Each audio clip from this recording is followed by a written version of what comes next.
Hello, everybody, and welcome back to another episode on the Glory Reds podcast. It's your boy, Don Benito, and you guys are back at the Glory Reds where we give you the latest on Manchester United, whether it is somebody injured, whether it is the academy kids, any details about Manchester United, get them right here on the Glory Reds podcast. And today's topic, we are going to be having an Ayden Heaven update. We're going to be talking about Rasmus Hojlund's struggles as a striker. And last but not least, we are going to be talking about Christian Eriksen's exit. Let's get into it. Ayden Heaven, the boy that we watched on the weekend, almost, we thought that he was going to be out for a very, very long time. Turns out that injury might not be as bad as we thought it was. When I recall that image in my mind, Sky Sports News refused to do the replay. That should have told you something about it. That should have showed you how scary that tackle was.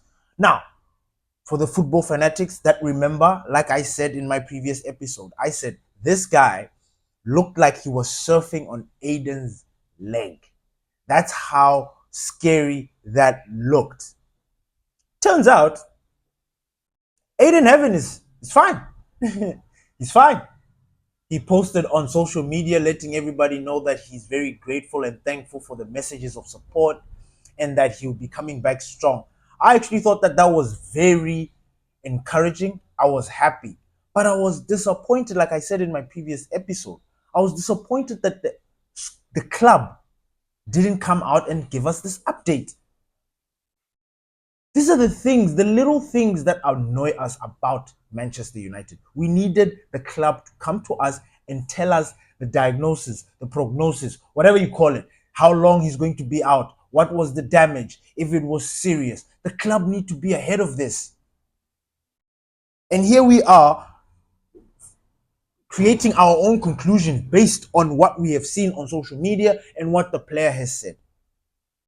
This is not how you're supposed to run a football club. But we are very grateful that this kid is back because you know what? This kid has been good.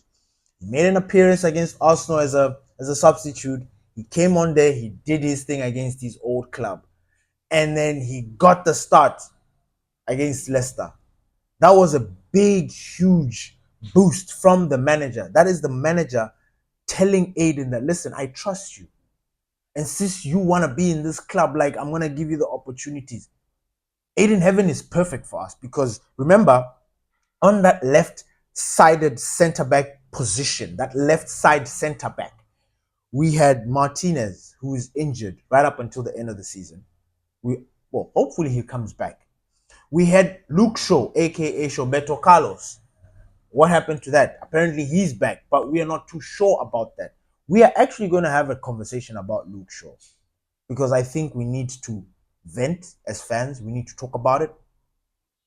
And then last but not least, you could say Harry Maguire because Harry Maguire played on the left-sided centre-back predominantly throughout Manchester United. If you look even at the time when we had the Oles, the Oles and all that other, when we were playing the four at the back, Harry Maguire occupied that left-sided. Now, obviously, I'm not saying that Harry Maguire is that guy, but I'm just saying Ayden Heaven is now another left-footed left-side centre-back.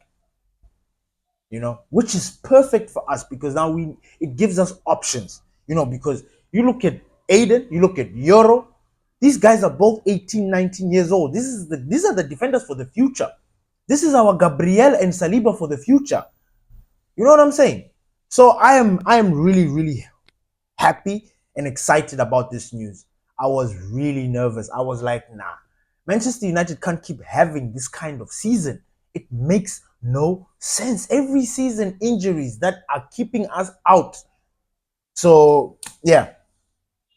The next topic, Rasmus Hojlund. I think it's safe to say that everyone, I don't know. Let me speak for myself because I was one of those guys that was very disappointed with Rasmus Hojlund.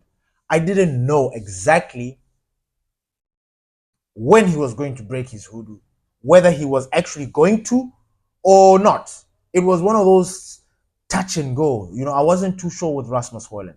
And I need to say that I still am not sure. He needs time.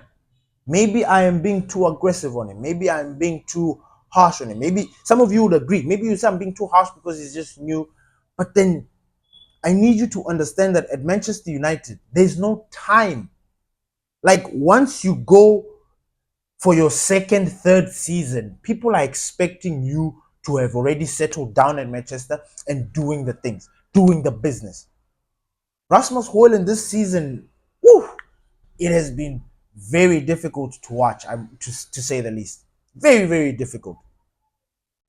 But I like this story that I'm about to tell you because Peter Schmichael has stepped in, or has been stepping in, listening to the striker because they're both Danish.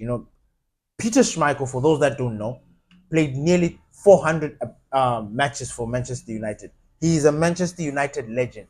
He was our goalkeeper during our most dominant years in the Premier League. Of course, he went to Man City and then, he became something else. But Peter Schmeichel remains a cult hero at Manchester United. He remains a legend at Manchester United. So during this tough time that Rasmus Hojlund was going through, it is nice to hear about stories like this. Because I tell you what, if you look at Roy Keane, you look at Gary Neville, you look at Waza, Wayne Rooney, you look at everybody else, like they've been going in hard. And rightfully so. Rightfully so. They need to destroy these players. These players need to get the picture. Sometimes our players look like they don't care. So the judgment and the harsh judgment that they receive from the ex-players, it is warranted. Most times, 7 out of 10 times, that criticism is warranted because these players sometimes look like they don't care, look like they couldn't, even if you told them what to do, they wouldn't care. So it's good to hear stories about this. So Rasmus Hojlund speaks to Peter Schmeichel, and he basically just expresses himself, listens to him, tells him his struggles.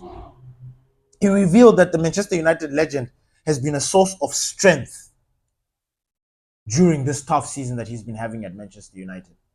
I mean, what are country mates for? Huh? What are country mates for?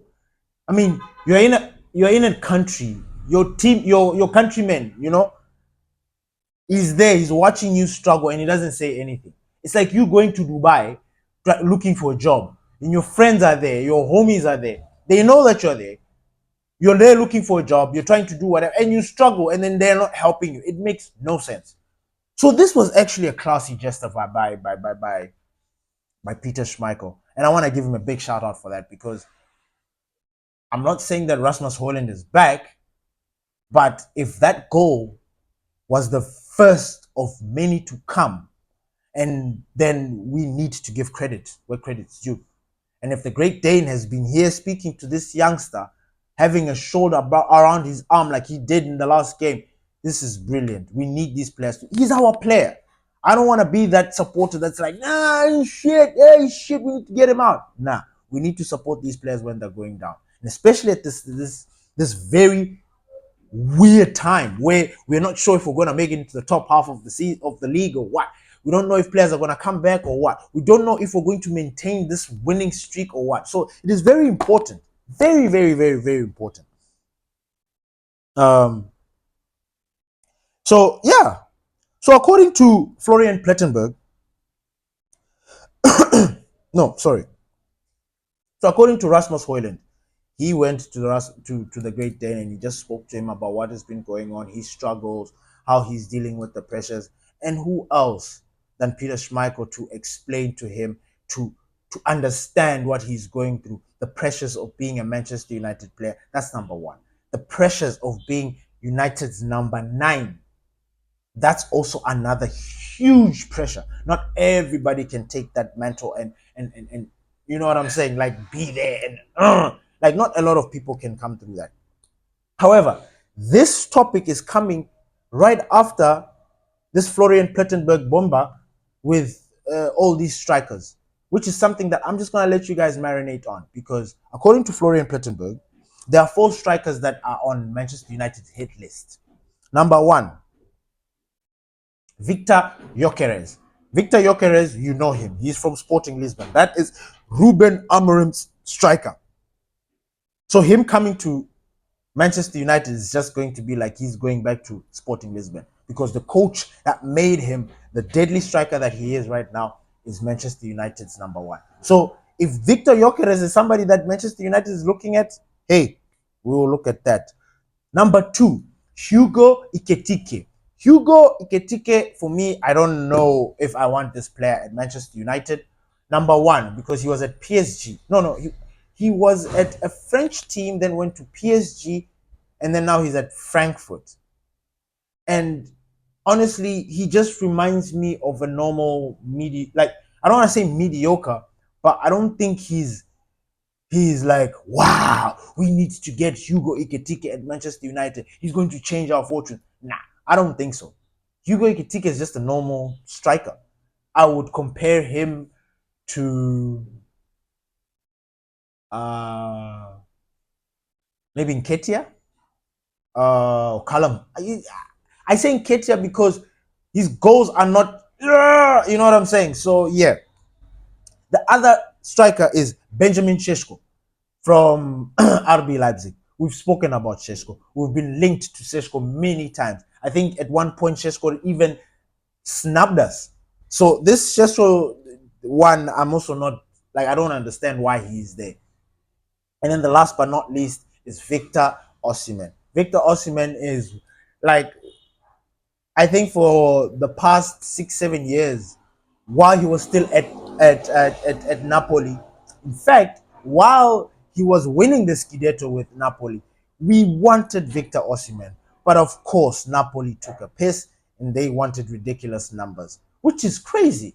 Because when it came to Garnacho, they wanted to pay cheap. When it comes to this, they want to cheap. But then when it comes to us, they slapped us with a very big price tag. We're not able to get Victor Osimhen. What's happening with him right now with Victor Osimhen and Napoli? Victor Osimhen is in Galatasaray. He's on loan. And he's banging in those goals. I don't understand why Antonio Conte wanted to get rid of Victor Osimhen. It makes no sense. Unless maybe he was trying to accommodate Lukaku. I don't know. But that was a bizarre one. So this story for Rasmus Hojlund breaking out of his shell now, it kind of correlates with the strikers that are coming in, because now apparently we're looking at strikers. I don't know if it is Ruben Amorim that's looking at the strikers, or the club is looking at the strikers. Sir Jim left a very big hint in one of his interviews. I think it was the interview with Gary Neville. In that interview, Sir Jim confirmed that these gaffers really don't have a say. I mean, they have a say. And when I say they have a say, I mean, like, these guys present the options and like, yo, pick. And then the guy will be like, okay, I'm going to pick from the best. And I think maybe when he's having that discussion, that's the say that they're talking about. But it's not enough. If, say, for example, if I was in charge, I would give Ruben Amorim veto to signing these players. Like what Sir Alex Ferguson had, what Mourinho had. And we thought that Erik ten Hag had that. He didn't have that. I'm not too sure if Ole had veto too, but I doubt it, because a lot of the signings were done by Murta, Ed Woodward and stuff. It is never the manager that says, yes, I want this player bringing here. Even Dogu, I have this suspicion that Dogu, his characteristics as a player, I think they presented a number of players with that characteristic, the characteristics that Ruben Amorim wants in his fullback or his wingback. And the only one that was available that could do a job, or that looks like he's promising, was Dogu. I honestly, truly believe that from the bottom of my heart. But we are yet to see how that happens. So, like I said, Manchester United are looking into bringing in strikers. Why? I don't know. Because we have Chido Obi there marinating very, very well. You know, that boy, This season will not end without him scoring a goal. That is me saying that now. He will score a goal. He will score a goal for the first team. That's how ready this boy is. Then you have Rasmus Hojlund. Yes, we have Xerxes, but Xerxes is not a striker. But he was bought as a profile as a striker. So we are going to have to do some changing. You know, I'm thinking Eriksen leaves, Bruno goes into that midfield pocket there with Ugarte or Casemiro. Xerxes takes over the burden of that number 10 position, because I think he can actually do that job. I think he can do that job even better. When I say better, I mean distribute the ball. I don't think there's many that can do what Bruno Fernandes does, but I truly believe that Xerxes will bring a different flavor to that number 10 position, honestly. Because what he has been showing us up until this moment, I am in awe. Like, I just can't believe that this is a kid that was getting stick from everybody else. I mean, including myself. But no, I didn't give him stick. I was just saying that this guy's not a striker. I never at one point did I question his ability or anything like that. I just said that this man is not a striker. He's a 9.5. He's like Firmino, Bobby Firmino, a half 10. Like, yo, it's wild. The last topic that we're going to be talking about today is the Eriksen exit. Christian Eriksen is preparing to depart Manchester United because, like every other team, you know, if they don't start having discussions with you on your last year of the contract, you know, like especially in the second half of the season where the season about to end and obviously the transfer window, if your team is not having discussions with you when you're about to leave, then you know that it is time. And that is the point that we are at right now with Christian Eriksen. Christian Eriksen is at that point where he is looking for a club to go to. And this is what was said about Christian Eriksen.